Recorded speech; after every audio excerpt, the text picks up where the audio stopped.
ശ്രീ ഗുരുഭ്യോ നമഃ. എല്ലാവർക്കും നമസ്കാരം. ഭാവി ചരാചര ബീജമായി ആവിർഭവിക്കുന്ന ചിത്ശക്തി അങ്കുരരൂപിണിയായി ഉയർന്ന് പരാവാക്ക് സ്വരൂപത്തിൽ മാതൃകാക്ഷരങ്ങളിൽ കൂടി ശബ്ദപ്രപഞ്ചം സൃഷ്ടിക്കുന്നു എന്ന് കഴിഞ്ഞ ഭാഗത്തിൽ 3-ാം ശ്ലോകത്തിൻ്റെ വിവരണത്തിൽ നമ്മൾ മനസ്സിലാക്കി. ഇനി ഈ അടുത്ത 4-ാമത്തെ ശ്ലോകത്തിൽ അർത്ഥപ്രപഞ്ചത്തിൻ്റെ സൃഷ്ടിയെക്കുറിച്ച് വിവരിക്കുകയാണ്.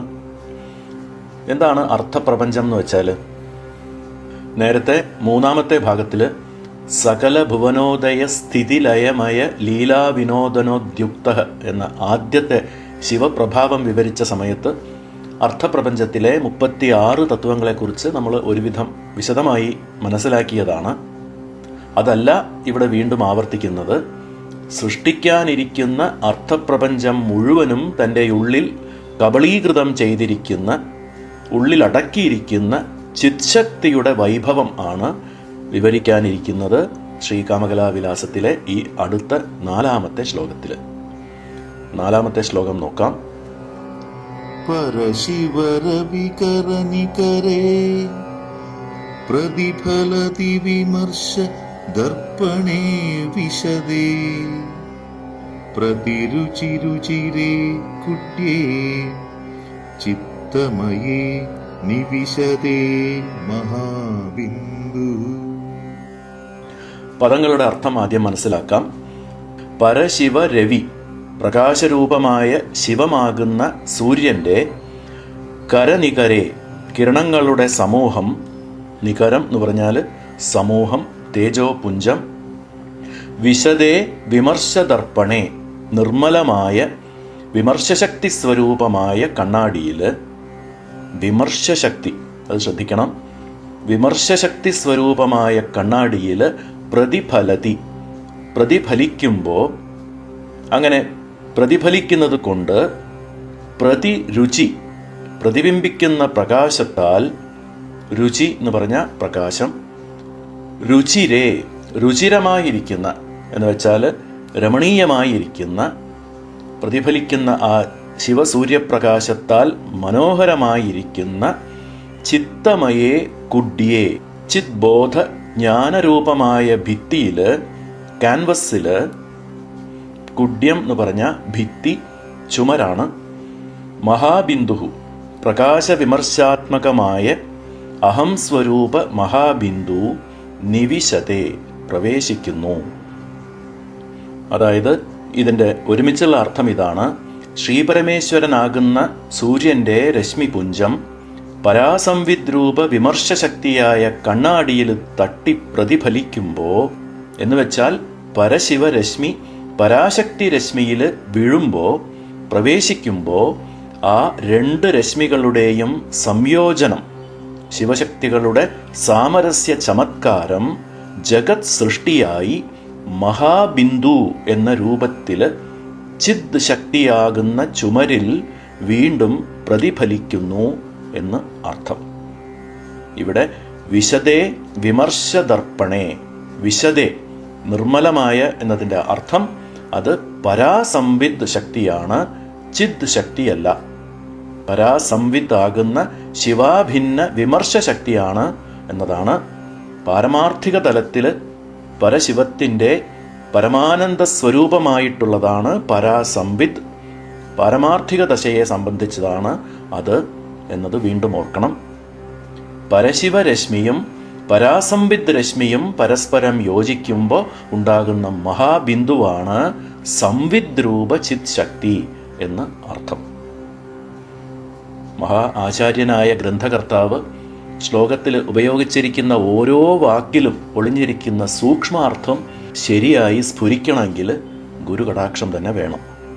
പ്രപഞ്ചത്തെ താങ്ങുന്നത് ചിത്ശക്തിയാണ് എന്ന ചിത്ശക്തിയുടെ മഹത്വം കൂടിയാണ് ഈ ശ്ലോകത്തിൽ ദ്യോതിപ്പിച്ചിട്ടുള്ളത് എന്നതും നമുക്ക് മനസ്സിലാക്കാം.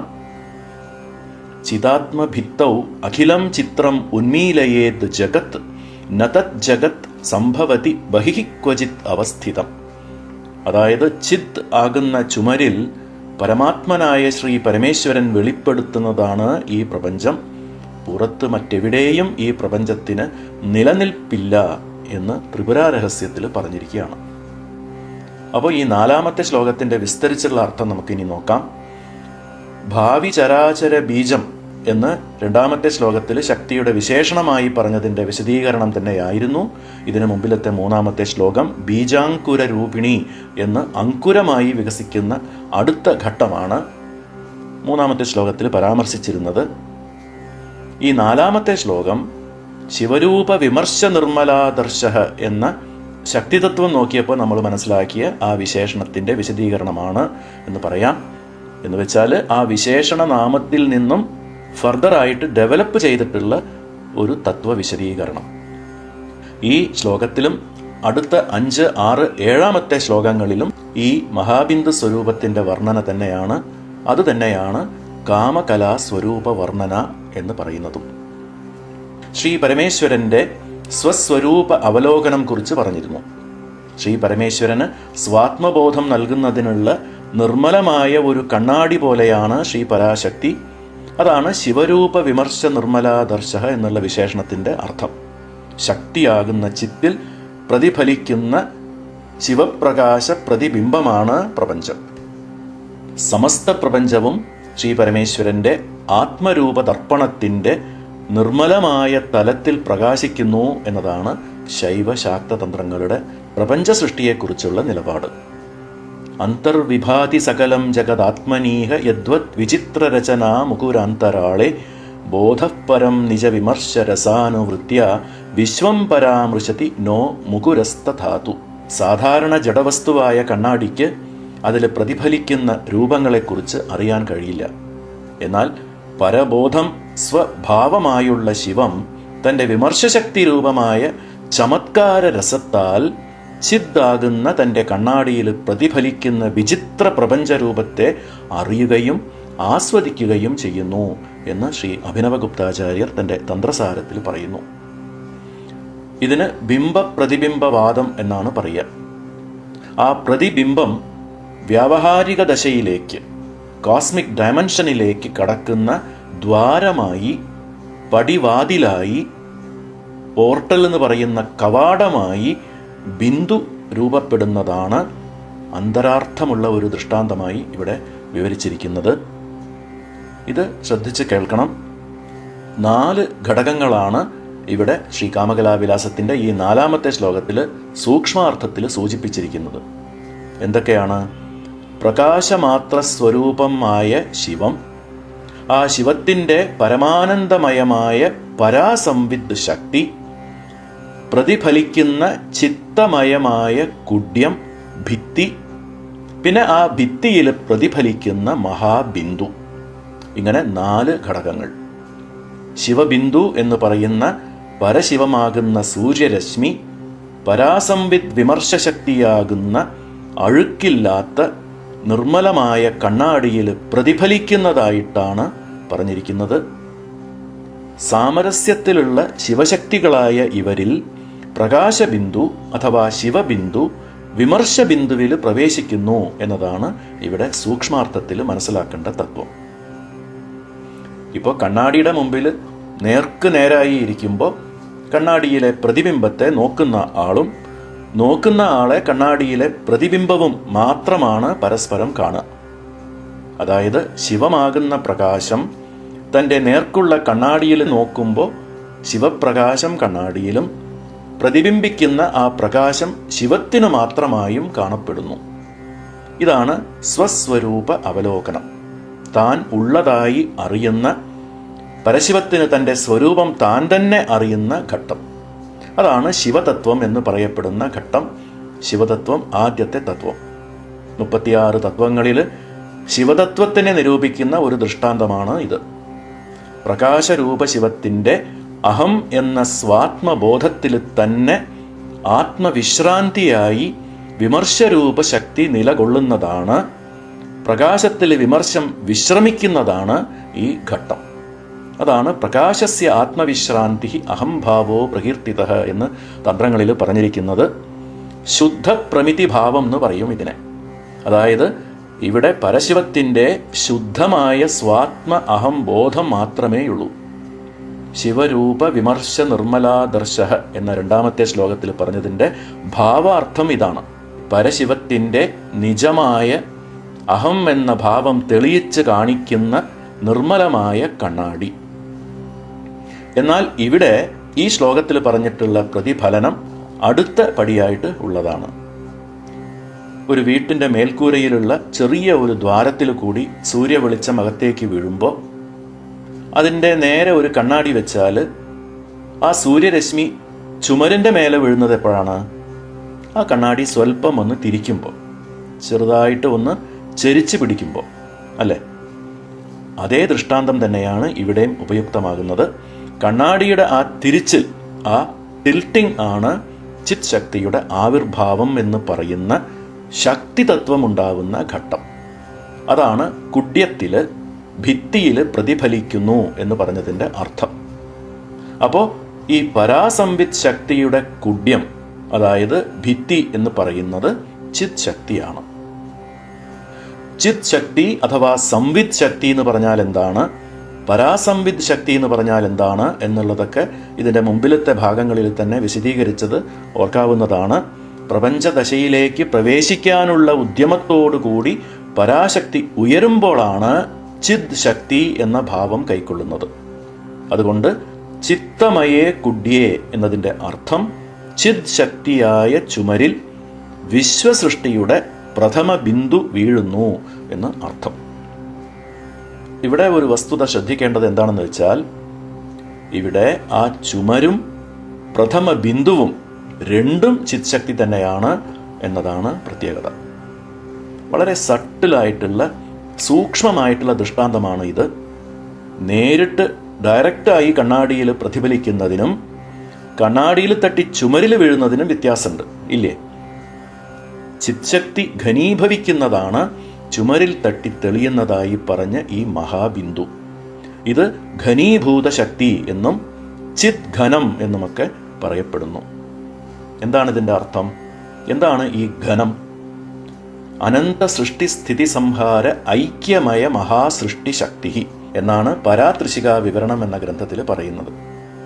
അതായത് ഭാവിയിൽ അഖണ്ഡമായ കാലത്തിൻ്റെ ഓട്ടത്തിൽ സംഭവിക്കാനിരിക്കുന്ന അനന്തമായ ഭുവനങ്ങളുടെ സൃഷ്ടിസ്ഥിതി സംഹാരങ്ങളെയെല്ലാം മഹത്തായ ശക്തി രൂപത്തിൽ ഒരുമിച്ച് ഉൾക്കൊണ്ടിരിക്കുന്നത് കൊണ്ടാണ് ഘനീഭൂത ശക്തി അഥവാ ചിത് ഘനം എന്നൊക്കെ പറഞ്ഞിരിക്കുന്നത്. സൃഷ്ട്യുന്മുഖമായ സകല ശക്തികളും പ്രപഞ്ചദശയിൽ പല നിലകളിലായി പല നിരപ്പുകളിലായി വികസിച്ച് നിറയാനിരിക്കുന്ന സകല ശക്തികളും നിബിഡമായി സാന്ദ്രമായി തിങ്ങി ഞെരുങ്ങിയിരിക്കുന്ന ഒരു ആദ്യ കേന്ദ്രം അല്ലെങ്കിൽ ആദിമസ്ഥാനം, എല്ലാ ക്രിയേറ്റീവ് ഫോഴ്സസും കോമ്പാക്റ്റായി ഒരു പോയിന്റിൽ കേന്ദ്രീകരിക്കുന്നത് എന്ന് പറയാം. അതാണ് ബിന്ദു ബൈന്ദവ സ്ഥാനം. ഇത് പ്രാതിനിധ്യം വഹിക്കുന്നതാണ് ശ്രീചക്രം. പല തട്ടുകളിലായി വികസിക്കുന്ന ശക്തികളെ തന്നെയാണ് ശ്രീചക്രത്തിലെ ബിന്ദു കഴിഞ്ഞാൽ ബാക്കിയുള്ള ആവരണങ്ങളിൽ വിരാജിക്കുന്ന ആവരണ ദേവതകൾ പ്രതിനിധീകരിക്കുന്നത്. നവാവരണ ദേവതകൾ ഓരോരുത്തരുടെയും പ്രത്യേകമായ പേരുകൾ സൂചിപ്പിക്കുന്നതും ഇതുപോലെയുള്ള വൈവിധ്യമാർന്ന ശക്തി പ്രവാഹത്തിൻ്റെ സംജ്ഞകളെ തന്നെയാണ്. ഒന്നും കൂടി വിശദീകരിക്കാം. ചുമര് ചിത് ശക്തിയാണ്. ആ ചിത് ശക്തി പ്രപഞ്ചശക്തികളുടെ ഘനമായി ഘനീഭൂതയായി ചുമരായ തൻ്റെ മേലെ തന്നെ പ്രതിഫലിക്കുന്നതാണ് മഹാബിന്ദു. അതാണ് ഈ ബിന്ദുവും അതിനെ താങ്ങുന്ന ചുമരും രണ്ടും ചിത് ശക്തി തന്നെ എന്ന് പറയുന്നതിൻ്റെ പൊരുൾ. ചിത് ശക്തി സാന്ദ്രീകരിച്ചിരിക്കുന്ന ആ മഹാബിന്ദു തന്നെയാണ് ശ്രീചക്ര മധ്യസ്ഥാനമായ ബൈന്ദവസ്ഥാനം, ബൈന്ദവി കല എന്ന പേരുകളിലും അറിയപ്പെടുന്നത്. അതുതന്നെയാണ് അടുത്ത 5-ാമത്തെ ശ്ലോകത്തിലും വിശദീകരിക്കുന്നത്. 4-ാമത്തെ ശ്ലോകത്തിൽ മഹാബിന്ദുവിൻ്റെ ആവിർഭാവം കുറിച്ച്, മഹാബിന്ദു രൂപപ്പെടുന്നതിനെ കുറിച്ച് പറഞ്ഞു. ഇനി ഈ അടുത്ത 5-ാമത്തെ ശ്ലോകത്തിൽ അതിൻ്റെ വിശേഷണങ്ങൾ, നാമവിശേഷണങ്ങൾ പറയാണ്. അത് നമുക്ക് നോക്കാം. 5-ാമത്തെ ശ്ലോകം. ചിത്തമയോഹങ്കാരഃ സുവ്യക്താഹാർണ സമരസാകാരഃ ശിവശക്തി മിഥുനപിണ്ഡഃ കബളീകൃത ഭുവനമണ്ഡലോ ജയതി.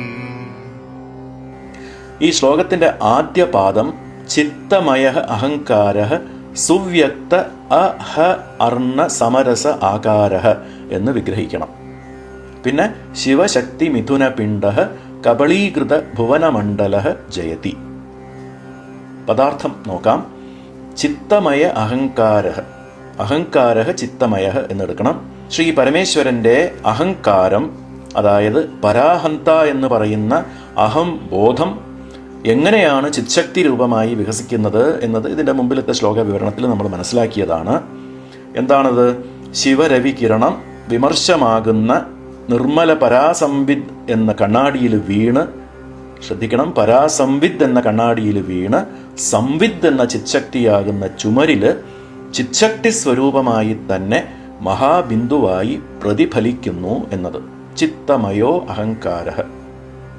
പിന്നെ സുവ്യക്ത അഹ അർണ സമരസ ആകാര. സുവ്യക്ത അഹ അർണ, സുവ്യക്ത, സുവ്യക്തമായ, നന്നായി തെളിഞ്ഞ അഹ അർണ. അകാരം ഹകാരം എന്നീ രണ്ടക്ഷരങ്ങളുടെ അർണം എന്ന് വെച്ചാൽ അക്ഷരം. സമരസ ആകാര, സമരസ ആകാര, ഏകീഭാവമായ, ഒന്നിനൊന്ന് ഏറ്റക്കുറച്ചിലില്ലാത്ത രീതിയിലുള്ള ആകാരത്തോടും സ്വരൂപത്തോടും കൂടിയതായ ശിവശക്തി മിഥുന പിണ്ഡ, പ്രകാശവിമർശങ്ങളായ ശിവശക്തികളുടെ സാമരസ്യ രൂപമായ കാമകലയാകുന്ന ആ മഹാബിന്ദു മിഥുനപിണ്ഡ, അതായത് ഇനിയും പ്രപഞ്ചമായി വികസിച്ചിട്ടില്ലാത്ത, വളർച്ച പ്രാപിച്ചിട്ടില്ലാത്ത ഒരു ഗർഭപിണ്ഡം, ഒരു എംബ്രിയോ പോലെ ഉള്ളത് കൊണ്ടാണ് പിണ്ഡം എന്ന് പറഞ്ഞിരിക്കുന്നത്. ശിവശക്തി മിഥുനപിണ്ഡം എന്ന് പറഞ്ഞിട്ടുള്ളത് ഈ മഹാബിന്ദുവിനെ തന്നെയാണ്. അപ്പോൾ ആ പിണ്ഡരൂപത്തിലുള്ള മഹാബിന്ദു കബളീകൃത ഭുവനമണ്ഡല, നാമങ്ങളായും രൂപങ്ങളായും തിരിച്ചറിയപ്പെടുന്ന വൈവിധ്യമാർന്ന പ്രപഞ്ചമണ്ഡലങ്ങളെ തൻ്റെ ഉള്ളിൽ അടക്കിക്കൊണ്ട് ജയതി, വിജയിക്കുന്നു. അതായത് ചിത്ശക്തിയാകുന്ന ആ മഹാബിന്ദു വിജയിക്കുന്നു. നേരത്തെ നമ്മൾ മനസ്സിലാക്കിയ ചിദ്ഘനം അഥവാ ഘനീഭൂത ശക്തിയെ തന്നെയാണ് ഇവിടെ പറഞ്ഞിരിക്കുന്നത്. മഹാബിന്ദു ഘനീഭൂത ശക്തിയായ ചിത്ശക്തി തന്നെയാണ് എന്നുള്ള വസ്തുത. അതായത് ചിത്ശക്തിയായ ഭിത്തിയിൽ പ്രതിഫലിക്കുന്ന ബിന്ദുവും ചിത്ശക്തി തന്നെയാണ്. സൃഷ്ടിക്കാനിരിക്കുന്ന ഭുവനങ്ങളെ ഉള്ളിൽ ഒതുക്കിയിരിക്കുന്ന ഘനീഭൂത ഭാവത്തിലുള്ള ചിത്ശക്തി തന്നെയാണ് എന്നുള്ള പരാമർശമാണ് ഇവിടെ. ഇതിൻ്റെ ഒരുമിച്ചുള്ള അർത്ഥം ഇങ്ങനെയാണ്. പരാസംവിത് സ്വരൂപ വിമർശാംശമായ ശ്രീ പരമേശ്വരന്റെ അഹംബോധം സംവിദ് സ്വരൂപ ചിത്ശക്തിയായി വികസിച്ചതും പൂർണ്ണമായി തെളിഞ്ഞിരിക്കുന്ന ശിവശക്തി സാമരസ്യത്തിൻ്റെ ഏകീഭാവവും കാമകലാരൂപവും ആയ മഹാബിന്ദു ശബ്ദമയവും അർത്ഥമയവുമായ രണ്ട് പ്രപഞ്ചങ്ങളെയും തൻ്റെ ഉള്ളിൽ അടക്കിക്കൊണ്ട് സർവോത്കർഷേണ വിജയിക്കുന്നു എന്ന് സാരം. അന്തർഗർഭിത സമസ്ത വർണ്ണ കദംബക അഹങ്കാരരൂപ പ്രകാശ വിമർശ സമ്പുടാദേവ ശബ്ദ അർത്ഥാത്മക സർവപ്രപഞ്ച വികാസോ ഭവതി. അതായത് ശിവശക്തികളുടെ സാമരസ്യത്താൽ ഉണ്ടാകുന്ന ജ്ഞാനമയമായ ചിദ്രൂപശക്തി പ്രാപഞ്ചിക ജ്ഞാനത്തെ സൂചിപ്പിക്കുന്ന അക്ഷര സമുദായം തൻ്റെ ഉള്ളിൽ അടക്കി വെച്ചുകൊണ്ട് ശബ്ദ അർത്ഥപ്രപഞ്ചത്തിൻ്റെ വികാസസ്വരൂപമായി ഭവിക്കുന്നു എന്നാണ് ശ്രീ കാമകലാവിലാസത്തിൻ്റെ ചിദ്വല്ലി വ്യാഖ്യാനത്തിൽ ആചാര്യ ശ്രീ നടനാനന്ദനാഥർ വിശദീകരിച്ചിരിക്കുന്നത്. ഈ ശ്ലോകത്തിൻ്റെ കുറച്ചും കൂടി വിസ്തരിച്ചുള്ള അർത്ഥം നോക്കാം. ചിത്തമയോ അഹങ്കാര, ശ്രീപരമേശ്വരൻ്റെ അഹംബോധം ചിത് ശക്തിയായി വികസിക്കുന്നു എന്നാണ് നമ്മൾ പറഞ്ഞത്.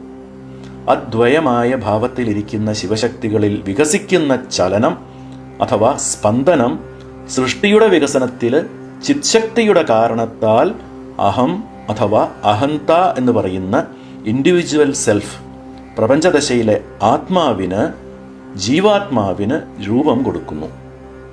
പരാഹന്തയിൽ നിന്നും ജീവാഹന്താരൂപം പ്രാപിക്കുന്നു എന്ന് അർത്ഥം. ഇത് തന്ത്രാലോകത്തിൽ പറയുന്നത് ഇങ്ങനെയാണ്. അനുത്തര വിസർഗാത്മ ശിവശക്തിദ്വയ ആത്മനി പരാമർശോ നിർഭരത്വാത് അഹമിത്യുച്യതേ വിഭോഹോ. പരാമർശോ നിർഭരത്വാത്, ചിത്ശക്തിയുടെ വികാസം കാരണം, വിഭോഹോ സർവവിഭുത്വത്തോടുകൂടിയ പരാഹന്ത അഹം ഇത്യുച്യതേ, വെറും അഹന്തയായി ജീവാത്മാവിനെ സംബന്ധിച്ച അഹം എന്ന് അറിയപ്പെടുന്നു.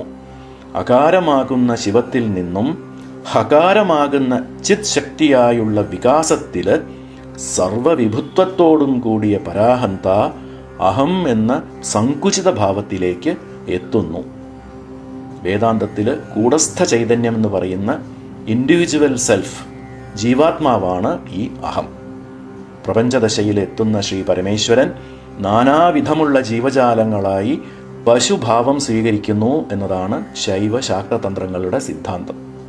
അതാണ് മഹാബിന്ദു ദ്യോതിപ്പിക്കുന്നത്. അനുസ്വാരം ആണ് ബിന്ദു. അനുസ്വാരം എന്ന് പറഞ്ഞാൽ ആം ഈം എന്നൊക്കെയുള്ള ശബ്ദങ്ങളിൽ അവസാനമുള്ള ആ ശബ്ദം മലയാളത്തിൽ എഴുതുമ്പോൾ ചെറിയ പൂജ്യത്തിൻ്റെ ആകൃതിയിൽ കുറിക്കുന്നത്. ശിവം മുതൽ ചിത് ശക്തി വരെയുള്ള വികാസമാണ് ആ മുതൽ ഹ വരെയുള്ള മാതൃകാക്ഷരങ്ങൾ സൂചിപ്പിക്കുന്നത് എന്ന് പറഞ്ഞു. അതിനുശേഷം ബിന്ദുവാകുന്ന അനുസ്വാരം വരുമ്പോൾ അത് അഹം എന്ന പ്രപഞ്ചദശയിലെ അഹംബോധമായി പരിണമിക്കുന്നു എന്ന് സൂക്ഷ്മാർത്ഥം. അതാണ് അഹം എന്ന പദത്തിൻ്റെ സവിശേഷത. സുവ്യക്ത അഹ അർണ സമരസ ആകാരഃ എന്ന് പറഞ്ഞിട്ടുള്ളതിൻ്റെ അർത്ഥവും അത് തന്നെയാണ്. അഹ അർണ സമരസ ആകാരം. അഹം എന്നതിലുള്ള അനുസ്വാരമാകുന്ന ബിന്ദുവിന് മറ്റൊരു ഗൂഢാർത്ഥം കൂടിയുണ്ട്. അകാരം ശിവത്തെയും ഹകാരം ശക്തിയെയുമാണല്ലോ കുറിക്കുന്നത്. അകാരാദി ഹകാരാന്തമുള്ള മാതൃകകൾ സൂചിപ്പിക്കുന്നത് ജീവാത്മസ്വരൂപമായും പ്രപഞ്ചമായും വികസിച്ചിരിക്കുകയാണ് ശിവശക്തികൾ എന്ന തത്വത്തെയാണ്.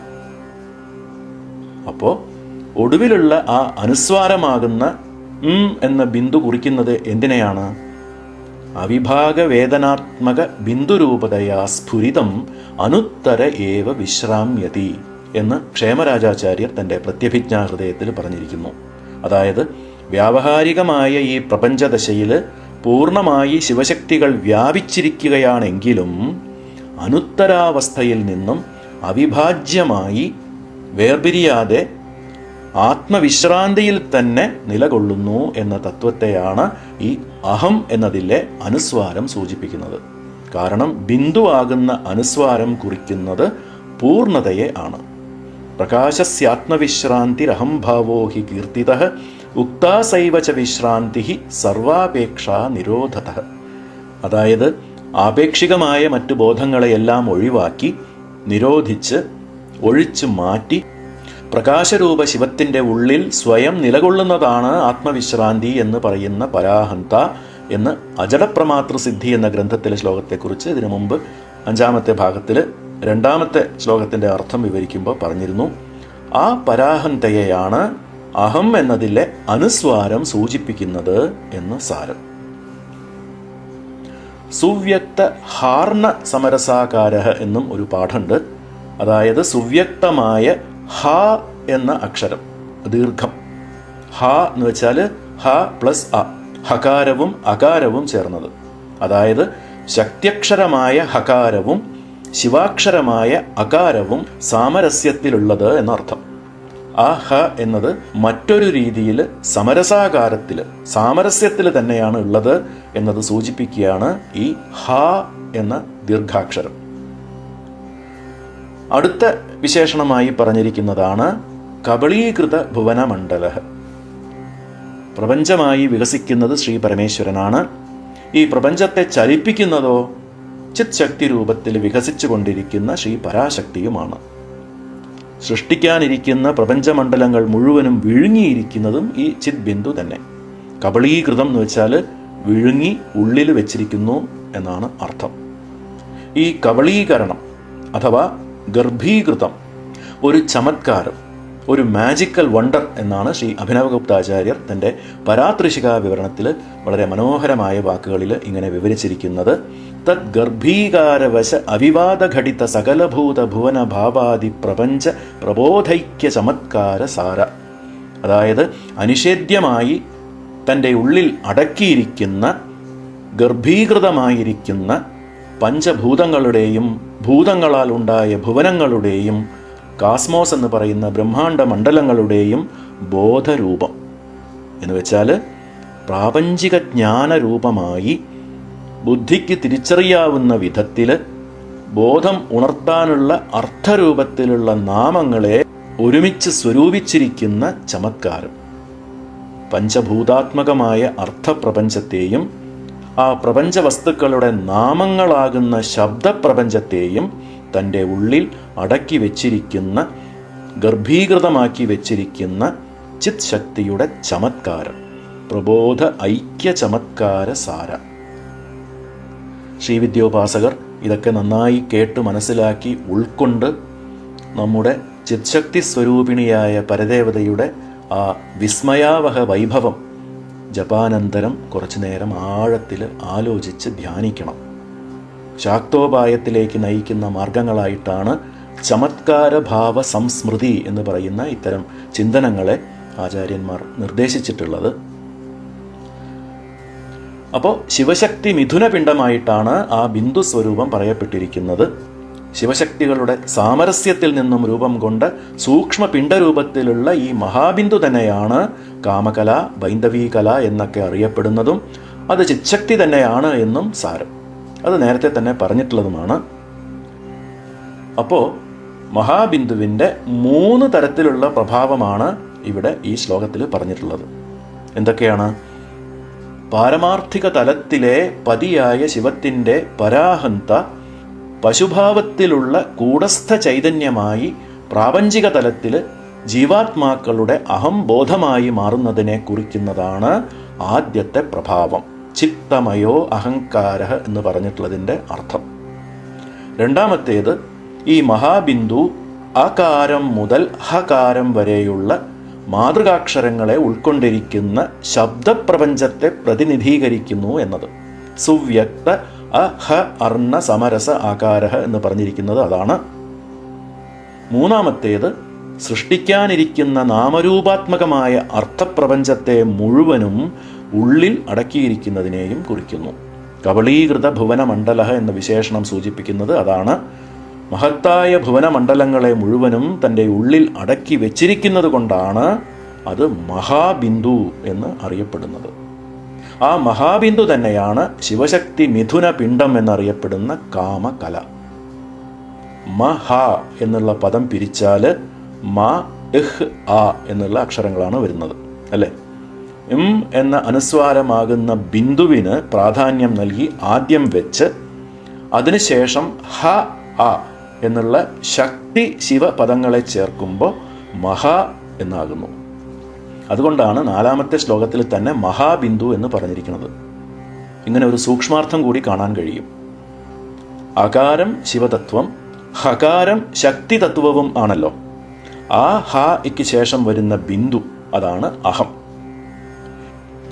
ഇത് കബളീകൃതമായിരിക്കുന്ന ഭുവനമണ്ഡലങ്ങളെ അടുത്ത ഘട്ടമായി ത്രികോണം രൂപം കൊള്ളുമ്പോൾ വാമാശക്തിയുടെ രൂപത്തിൽ പുറത്തേക്ക് വമിക്കുന്നതിന് മുമ്പുള്ള ഘട്ടമാണ്.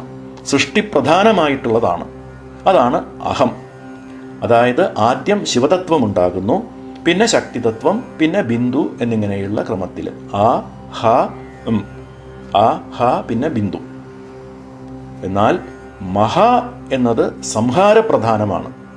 മ അതായത് എന്ന അനുസ്വാരമായ ബിന്ദു ആദ്യമായും, പിന്നെ ഹ എന്നത് ശക്തി, അതും കഴിഞ്ഞ് ആ എന്നത് ശിവം. ഭുവനമണ്ഡലങ്ങളെ മഹാപ്രളയത്തിൽ വീണ്ടും ഉള്ളിലേക്ക് വിഴുങ്ങുമ്പോൾ ആദ്യം ബിന്ദു ലയിക്കുന്നു, പിന്നെ ശക്തിതത്വം, ഒടുവിൽ ശിവതത്വവും പോകുന്നു. ഇതൊരു സൂക്ഷ്മമായ ആശയം മാത്രമാണ്, ഒരു സിംബോളിക് ആയിട്ടുള്ള ഒരു സൂചന, അത്രയേ ഉള്ളൂ. ഇത് കൂടുതൽ വിശകലനം ചെയ്യാനൊന്നുമില്ല. ചിത്ശക്തിയുടെ മാഹാത്മ്യം പ്രകീർത്തിക്കുന്ന ഒരു പൊടിപ്പൻ സ്തുതി കൂടി നമുക്കൊന്ന് നോക്കാം. ത്രിപുരാരഹസ്യത്തിലുള്ള 2 ശ്ലോകങ്ങളാണ്. ജയ ജയ ജനനി ജഗല്ലയ പാലന സർജന വിഭവേ സമചിതിരൂപേ സർവാഭാസന തനുരപി വിതത സംവിദനുത്തര മാത്ര ശരീര സ്വാത്മാദർശേ പ്രവിതതലീലാം ഭാവയസീത്തം സ്വാതന്ത്ര്യാത്വം ദൃഷ്ട്വാ കൽപ്പിതമേതത് സ്വീയം നന്ദസ്യനിശം ദേവി നമസ്തേ. ഇതർത്ഥം നോക്കാം. ജഗല്ലയ പാലന സർജന വിഭവേ, പ്രപഞ്ചത്തിൻ്റെ ലയം, സംരക്ഷണം, സൃഷ്ടി എന്നിവയിൽ വൈഭവത്തോടു കൂടിയവളും എന്ന് വെച്ചാൽ സമർത്ഥയും, സമചിതിരൂപേ സർവത്ര പ്രപഞ്ചത്തിൽ വ്യാപിച്ചിരിക്കുന്ന ചിതി ചിത് സ്വരൂപിണിയും സംവിദനുത്തരമാത്ര ശരീര സ്വയം അനുത്തര പരാസംവിത് സ്വരൂപിണിയാണെങ്കിലും പ്രപഞ്ചഘടനയ്ക്ക് വേണ്ടി സർവാഭാസന തനുരപി വിതത വൈവിധ്യമാർന്ന പ്രപഞ്ച വസ്തുക്കളായി പ്രതിഫലിക്കുന്ന ചിത് സ്വരൂപിണിയും ചിത് ശക്തിയും കൂടി ആയ ജനനി അമ്മേ ജയ ജയ, അവിടുന്ന് വിജയിച്ചാലും. അടുത്ത ശ്ലോകം. സ്വാത്മാദർശേ പ്രവിതത ലീലാം. സ്വാത്മദർപ്പണത്തിൽ സ്വാത്മമായ കണ്ണാടിയിൽ വിരിച്ചു കാണിച്ചിരിക്കുന്ന പ്രപഞ്ചമാകുന്ന ലീലയെ ഭാവയസീത്തം ഭാവയസി ഇത്തം ഇപ്രകാരം അവിടുന്ന് സ്വയം ഭാവന ചെയ്യുന്നു. സ്വാതന്ത്ര്യാത് ത്വം കൽപ്പിതം ഏതത് സ്വീയം. അതിയായ സ്വാതന്ത്ര്യത്തോടെ നിന്തിരുവടി സ്വയം കൽപ്പിച്ച് ഉണ്ടാക്കിയിരിക്കുന്ന വിഭാവനം ചെയ്തിരിക്കുന്ന ഈ പ്രപഞ്ച നാടകം ദൃഷ്ട്വ കണ്ടിട്ട് നന്ദസി അനിശം സദാ നിന്തിരുവടി ആനന്ദിച്ചു കൊണ്ടിരിക്കുന്നു. ദേവി നമസ്തേ, അവിടത്തേക്ക് നമസ്കാരം. അതായത് ഈ ശ്ലോകങ്ങളുടെ ഒരുമിച്ചുള്ള അർത്ഥം ഇങ്ങനെയാണ്. പ്രപഞ്ചത്തിൻ്റെ സൃഷ്ടി സ്ഥിതി സംഹാരങ്ങൾ അതിസമർത്ഥമായി നിർവഹിക്കുന്നവളും സ്വയം അനുത്തര പരാസംവിത് സ്വരൂപിണിയാണ് എങ്കിലും പ്രപഞ്ച സംസ്ഥാപനത്തിനു വേണ്ടി സർവത്ര പ്രപഞ്ചത്തിൽ വ്യാപിച്ച് വൈവിധ്യമാർന്ന പ്രപഞ്ച വസ്തുക്കളായി പ്രതിഫലിക്കുന്ന ചിത് സ്വരൂപിണിയും കൂടിയായ അമ്മേ, അവിടുന്ന് വിജയിച്ചാലും.